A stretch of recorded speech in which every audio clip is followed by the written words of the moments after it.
Joining us today is the Hong Kong Bar Association's new chairman, Jose Antonio Maurellet. Thanks for being with us. Thank you for having me. So you are a Hong Kong-born Eurasian, a senior counsel, a corporate law specialist, experience in dispute resolution.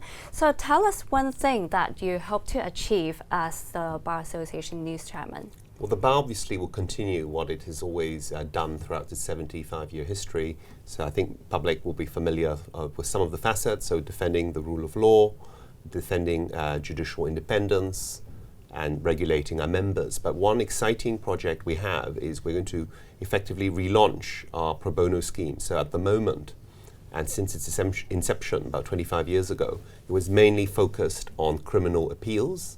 And what we've noticed is with the growth of a large number of NGOs, and Hong Kong is very fortunate in having seen the growth of those NGOs, which provide free legal advice in various areas of legal activity for citizens, that we're going to partner up with those suitable NGOs so that our members, many of whom are really excited and enthusiastic about helping members of the public, will be able to assist them in all spheres of legal advice and later on representation to court, which is what barristers do.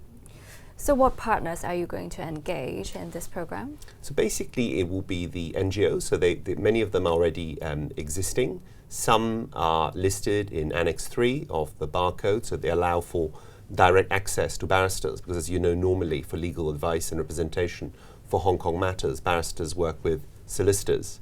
Now the idea is over time, more of these NGOs will be applying, some of whom have already applied, so that we will be able to partner up with these NGOs. Some are more targeted in what they deal with, some are cover more general activity. Now they have they have many volunteers, they're very well resourced, and they have a strong network in the community. So they know the people who need the help.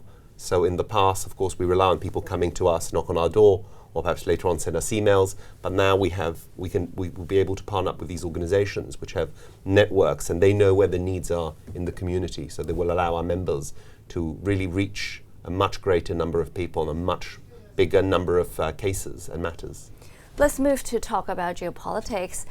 Donald Trump is now back to the White House, and during the Biden administration, the American lawmakers are pushing forward to sanction against judges and prosecutors in Hong Kong. So if this really happens, what could be the potential impacts on Hong Kong's legal community? Now, the matter you've referred to is something which the Bar has previously issued statements about. So as one of the two legal professions in Hong Kong, we strongly oppose any form of interference in legal and judicial work. So by this, I mean, obviously, it covers improper pressure on judges and judicial officers, but also in lawyers participating in the process, whether they are prosecutors or whether they are defense lawyers, whether they work for the government or whether they're in private practice as our members. We think that all form of interference is actually bad and undermines the administration of justice. So we hope that other legal associations around the world will join us in opposing this sort of thing. So anything that the Bar Association can do to prepare for the worst? I think what we can do as a legal profession, because obviously there are matters which some other bodies can take up, but for us, it's really trying to explain the situation to other legal professions around the world. So you've probably seen in the last few days that many associations have spoken up against sanctions, for example, against the International Crimes Tribunal's prosecutor. And I think it's recognized, at least by lawyers, that this form of action is singularly unhelpful. And nobody has been able to explain why these proposed measures would improve anything and why the rule of law, the administration of justice would be better.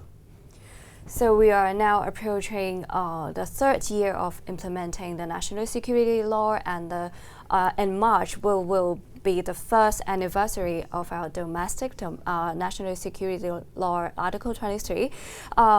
In Hong Kong, we did see a reputational damage on our side as a journalist. So to you, what is the perception of Hong Kong's independent judiciary and the rule of law in the legal community?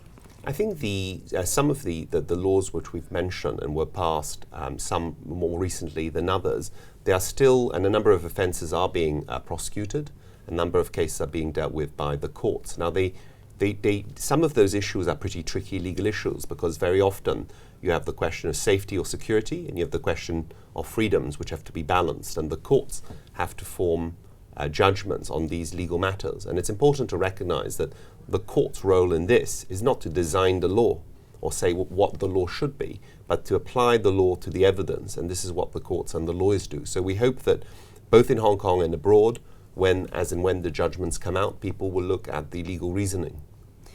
But do you think the Hong Kong government should do more to explain to the community, to the international community, about the ordinance to tackle the problem of perception issues?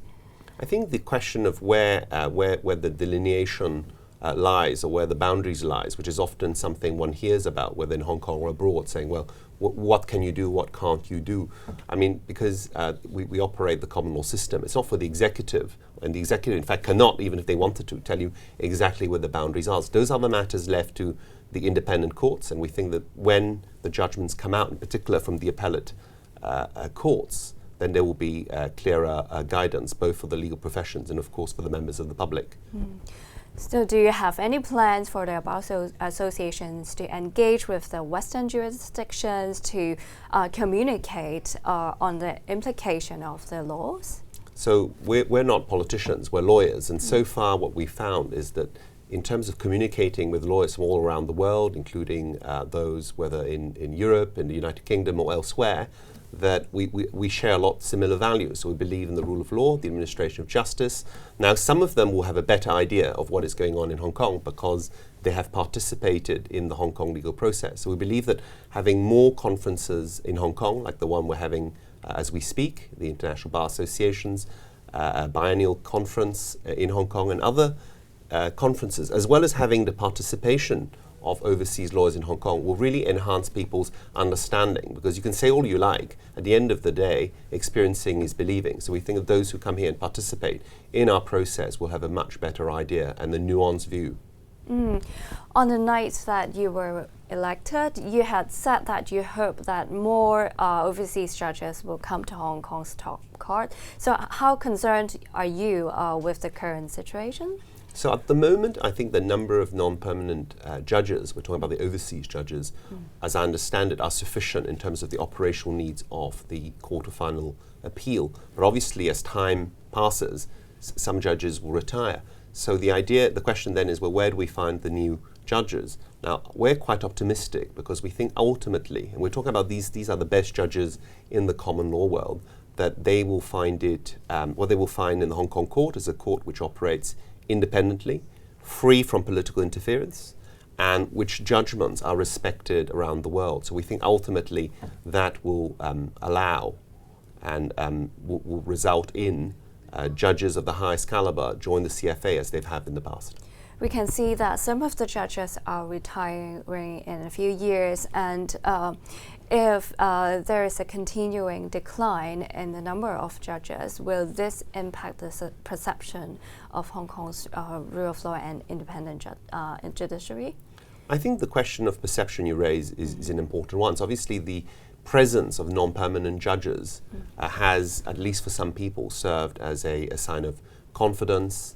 But at the end of the day, we have to remember the vast majority of decisions, judicial decisions made which impact on the public of Hong Kong, are made by judges in the lower courts, are made by the local judges. But I think it's important that we retain the non-permanent judges because they really add that experience to the court. We're talking about really the who's who of the common law world. So we think that if and when further appointments are made, that will be really beneficial for the work of the court and also the administration of justice.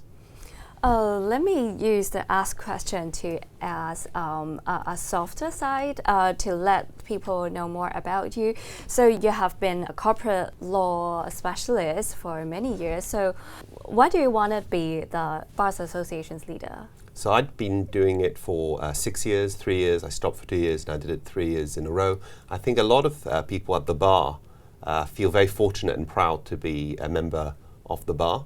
And a lot of us have benefited in many ways. A lot of senior people have helped us when we were young. So I think you just come to the stage where you really feel you have a duty to put back a little bit into the system, and I'm proud to be able to do my little share of that. So how do you feel so far? I sleep a lot less. Really? Okay, thanks for joining us, Jose. For more information about the interview, please visit our website at scmp.com.